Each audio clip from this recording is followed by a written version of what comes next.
Communication, marketing, recrutement. Vos besoins ont des solutions vidéo avec Décideur TV, le studio.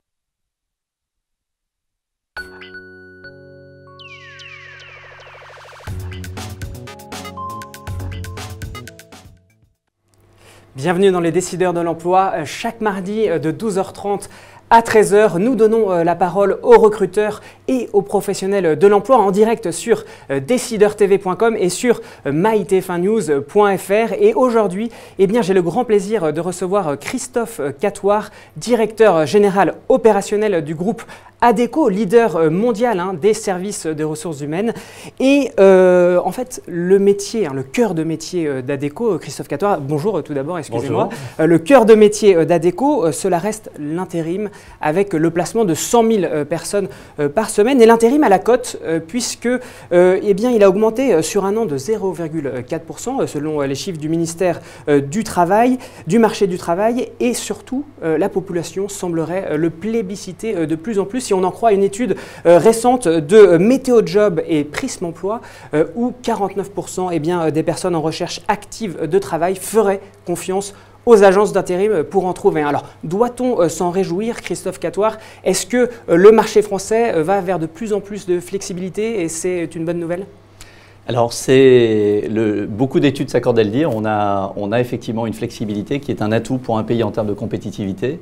Alors, elle est valide et je mettrai juste une nuance à partir du moment où, par ailleurs, on trouve un système de formation continue qui tient la route.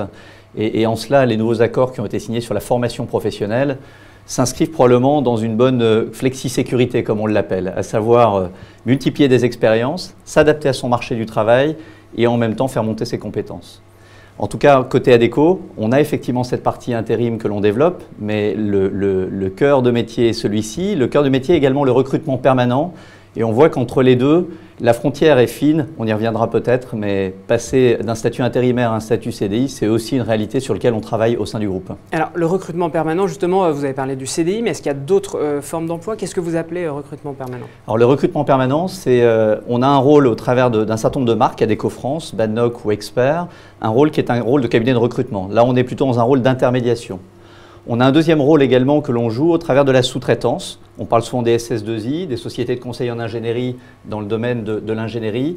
Là aussi, on a un rôle de mise à l'emploi de cadres sur des missions, sur des projets que les entreprises nous proposent.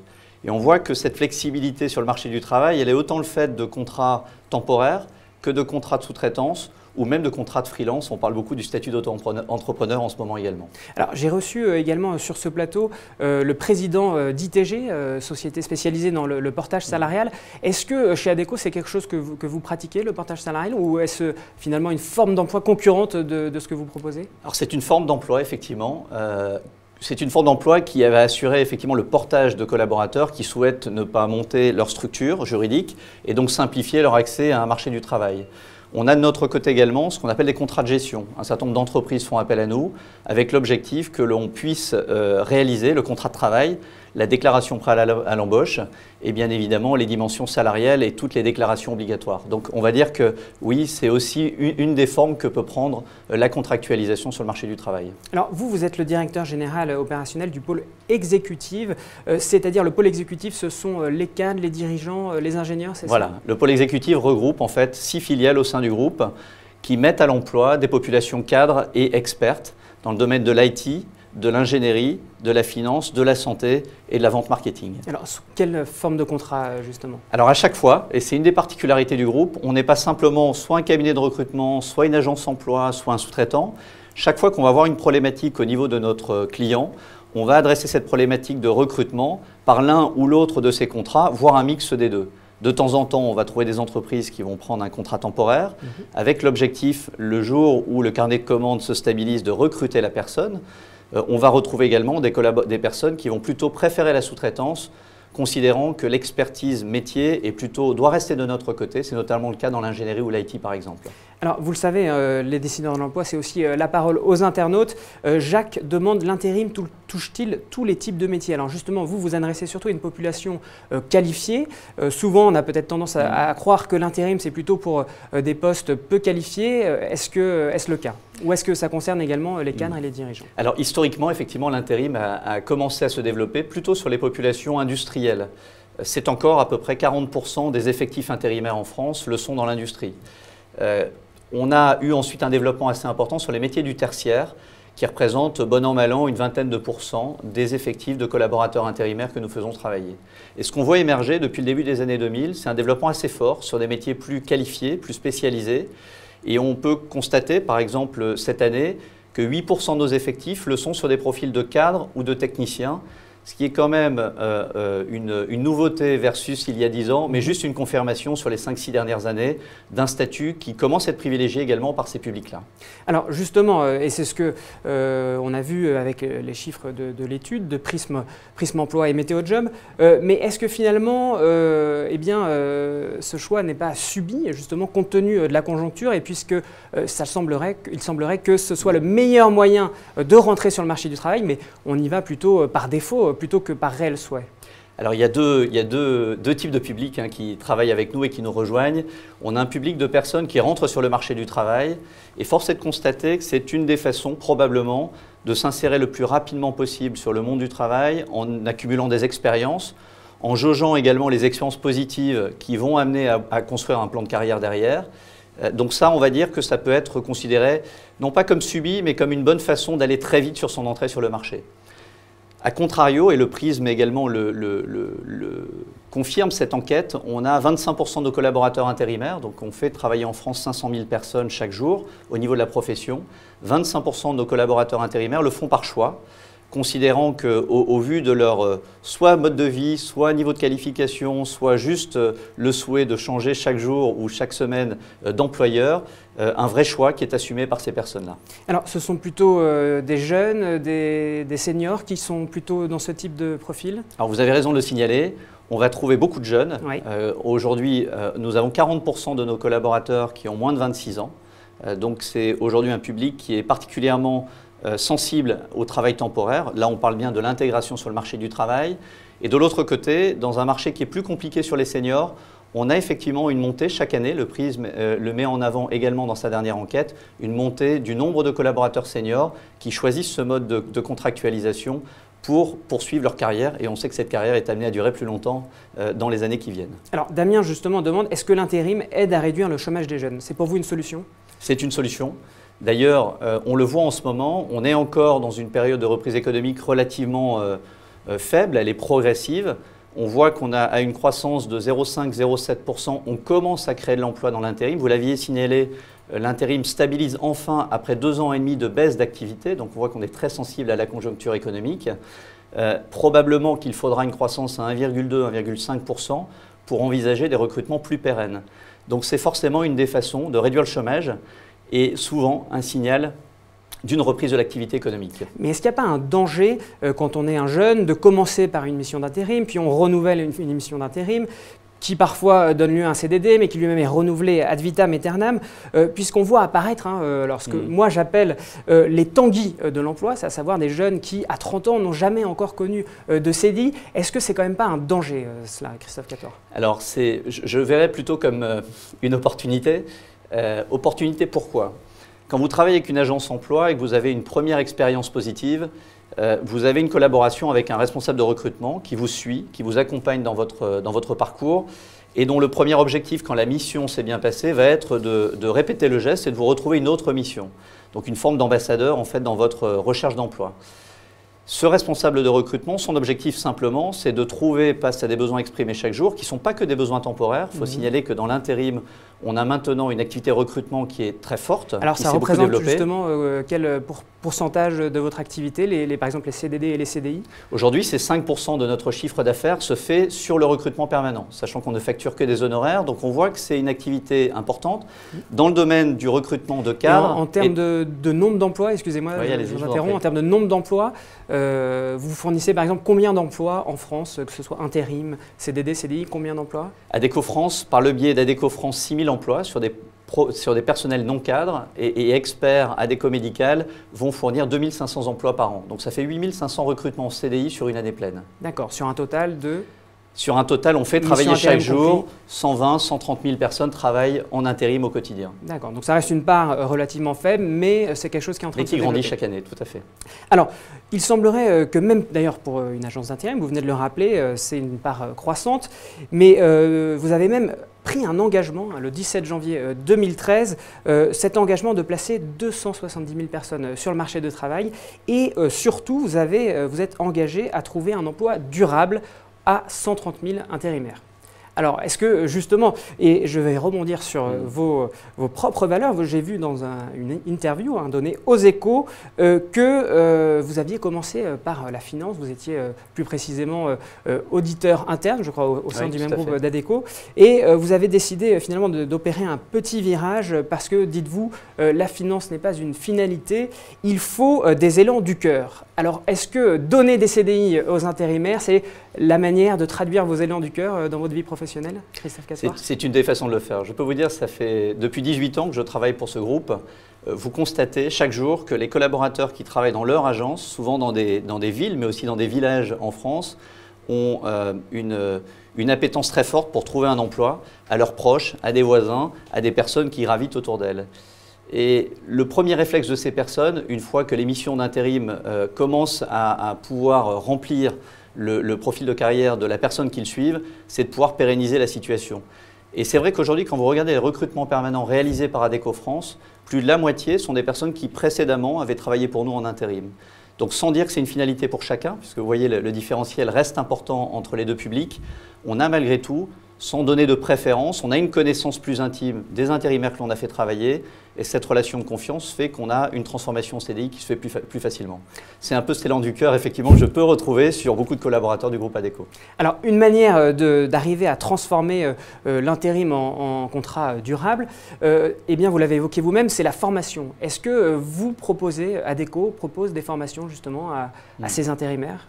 Alors tout à fait, c'est une clé dans le marché de la flexibilité, à savoir de façon à ne pas craindre entre guillemets la fin de mission. L'objectif est de pouvoir faire en sorte que chaque collaborateur intérimaire puisse s'ajuster par rapport au marché de l'emploi local. C'est important de le dire, la mobilité étant relativement réduite, on est sur un marché qui est souvent local.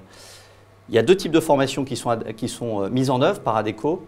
Les premières sont les formations dites plan de formation.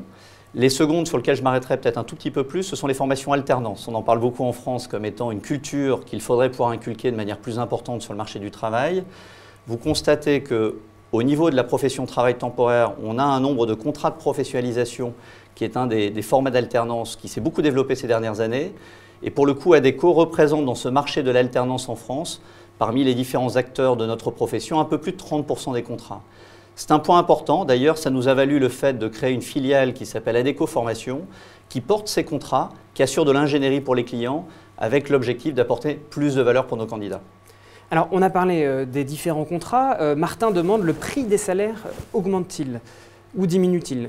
Est-ce que effectivement vous êtes quelque part un observatoire du marché du travail? Qu'est-ce que vous observez au plan des salaires? Alors, au niveau des salaires, je pense qu'on constate ce qui, d'ailleurs de manière assez cohérente avec la décision prise hier sur l'augmentation du SMIC, qui est restée sur le statut légal, plutôt une stabilisation des salaires aujourd'hui. Alors effectivement, le gouvernement a décidé d'augmenter de 1,1% le SMIC au 1er janvier, mais ce qui reste une augmentation supérieure à l'inflation. Tout à fait. Donc je vous laisse continuer. Donc effectivement, sur ces dimensions salariales, le gouvernement le mettait en avant. On a 3 millions de personnes, de salariés en France qui ont le niveau du SMIC. Chaque fois qu'il y a une augmentation du SMIC, vous avez une augmentation des minima. Le principe de notre profession est assez simple puisque le niveau de salaire qui est celui qu'on applique à nos intérimaires est celui de la grille de nos clients, chaque fois. Donc quand les salaires augmentent sur le marché, nos intérimaires voient leur salaire augmenter.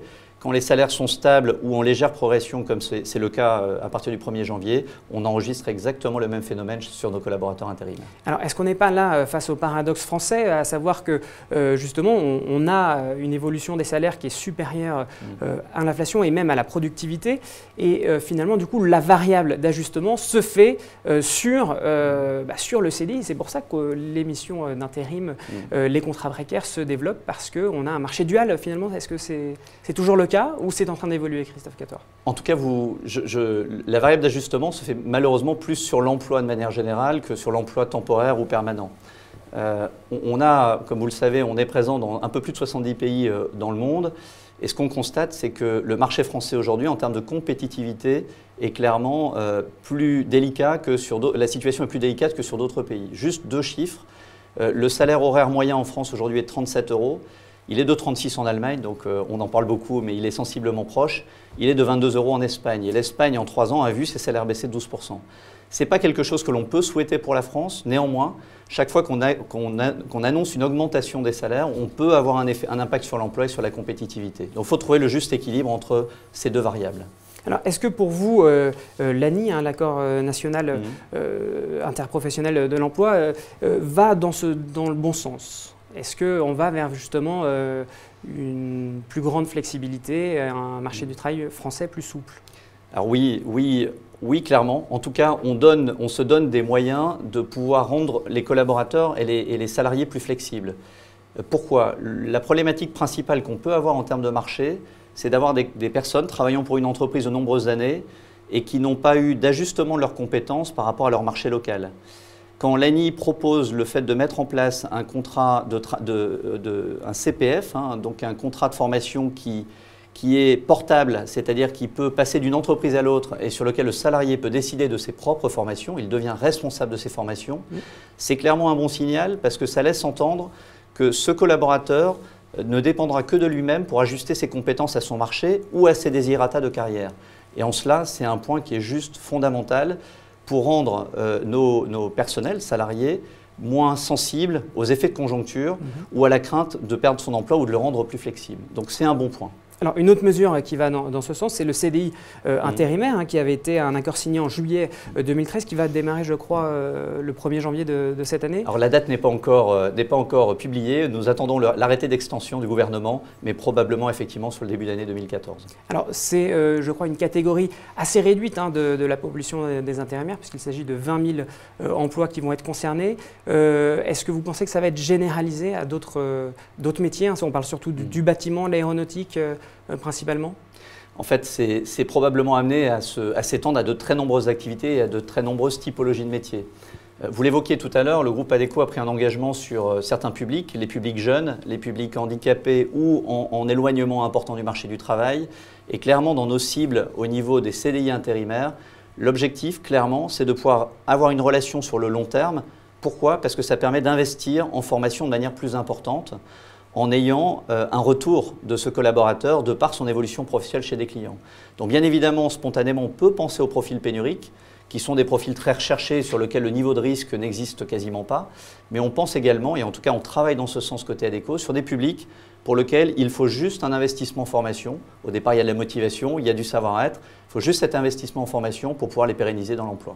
Et puis il y a aussi l'aspect saisonnier, c'est Elliott qui demande le recours à l'intérim ne se fait-il pas essentiellement aux mêmes périodes de l'année? Alors vous avez effectivement quelques saisons. Vous avez la saison estivale qui est la saison la plus importante dans nos activités parce qu'on a 2 motifs de recours. On a l'accroissement d'activité et le remplacement. Et vous le savez, en France, nous prenons beaucoup nos vacances au mois de juillet et au mois d'août. Donc on a une activité qui est beaucoup plus importante sur ces 2 mois, effectivement. Ça représente 10-15% cette saisonnalité des recours au travail temporaire. Alors, on va rentrer dans la partie conseil aux candidats. C'est maintenant la tradition dans les décideurs de l'emploi. On a beaucoup évoqué cette dualité entre l'intérim et le CDI, mais vous avez évoqué les opportunités que représente l'intérim. Néanmoins, est-ce que vous pourriez donner des conseils à des candidats qui multiplient les missions d'intérim pour finalement passer à un emploi plus durable? 3 conseils. Mon premier conseil, c'est de maintenir une relation régulière avec l'agence emploi qui le suit. C'est un point important dans un monde où on voit beaucoup plus de numérique, beaucoup plus de dépôts de candidature ou de CV sur Internet. La relation intitut personnel, elle a encore beaucoup de valeur. Quand vous connaissez votre recruteur, quand il vous fait confiance, votre opportunité à trouver un emploi est importante. Donc ça, c'est le premier élément. Le deuxième élément, c'est de ne pas hésiter à multiplier les expériences, y compris parfois sur un scope qui est moins maîtrisé ou moins connu.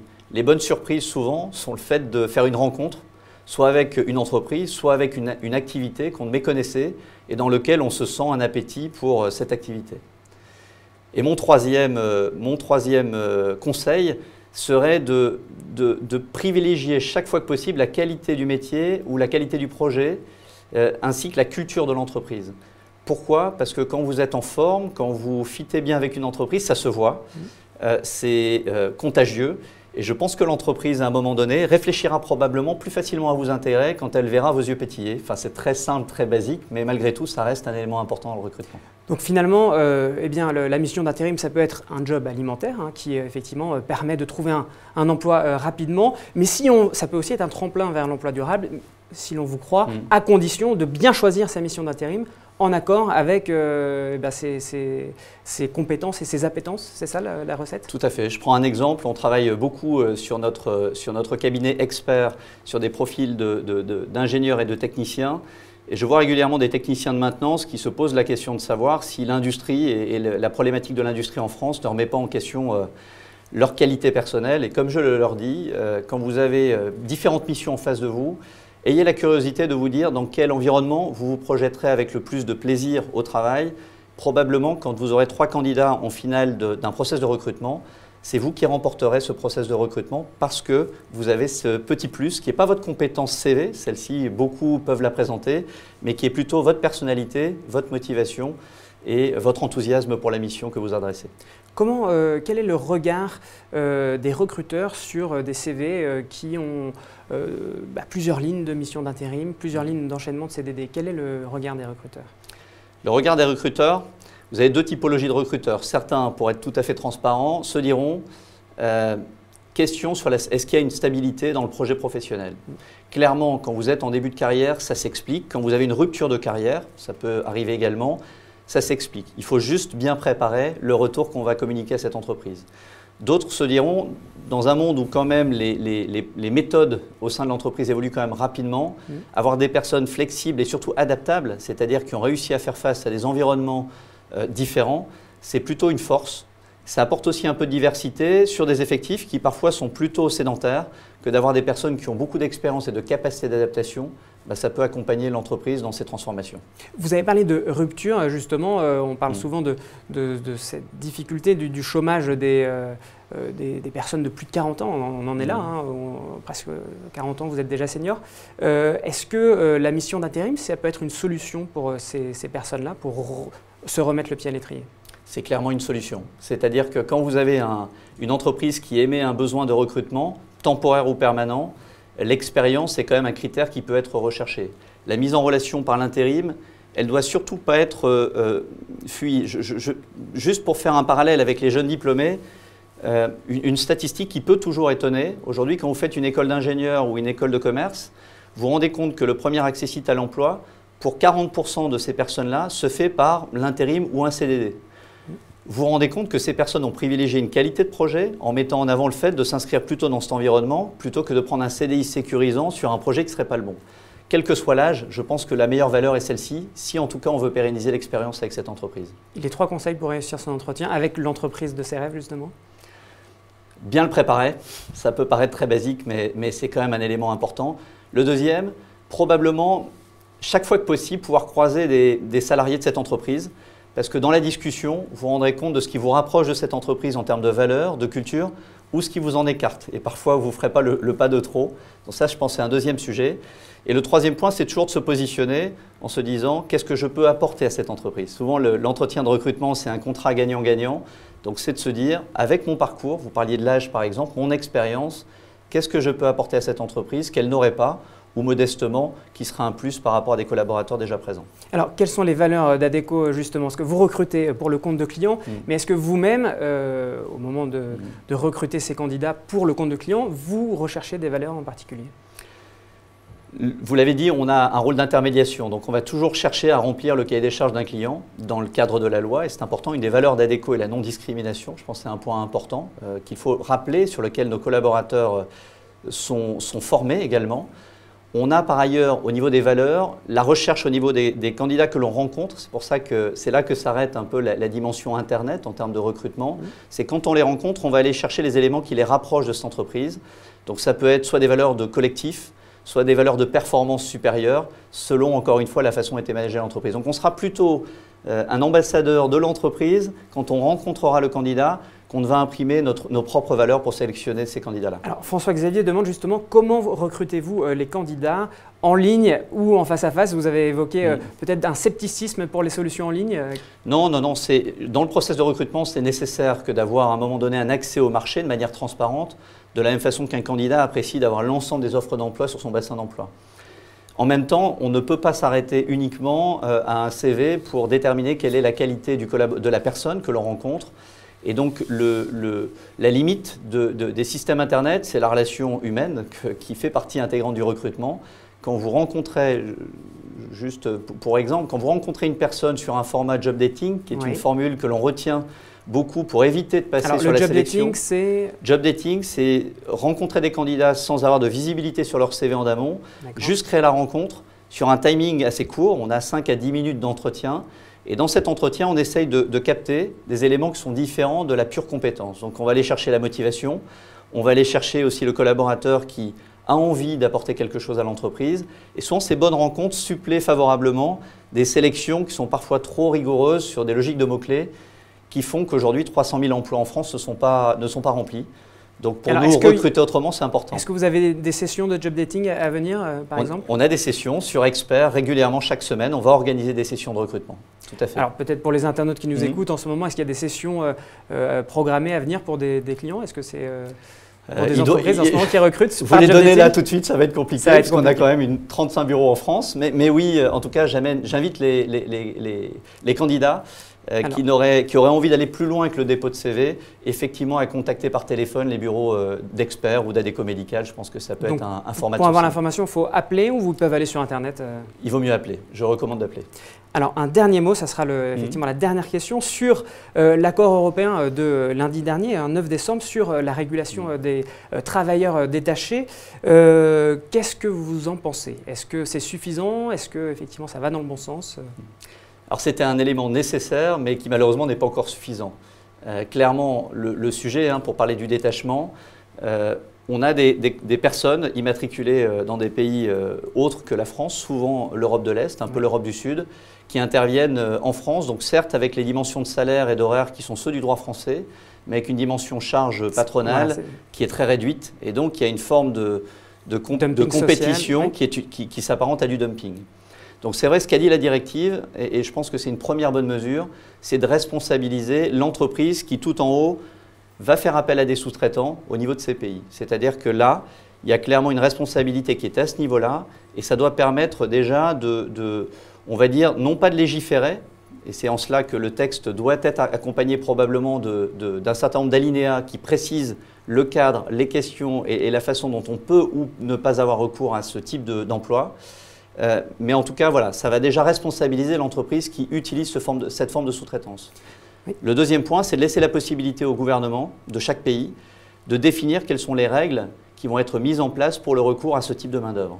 C'est important, notre profession, par exemple, était citée dans le sens où 15% des personnes détachées le sont par des entreprises de travail temporaire officiant dans d'autres pays, donc des petites sociétés de travail temporaire.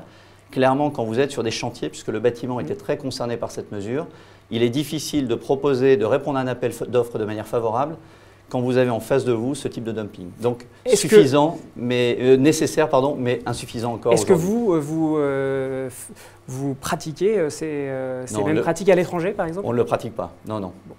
Très bien, écoutez, ce sera le mot de la fin. Merci beaucoup Christophe Catoir d'avoir répondu à nos questions. La semaine prochaine, il n'y aura pas de décideur de l'emploi, c'est la trêve de Noël. Le 31 décembre non plus, je vous retrouve dès le mardi 7 janvier où nous fêterons ensemble la nouvelle année avec une entreprise qui embauche. Je recevrai Isabelle Néry, DRH du groupe GFI Informatique. Merci beaucoup, joyeux Noël et très bonne fête.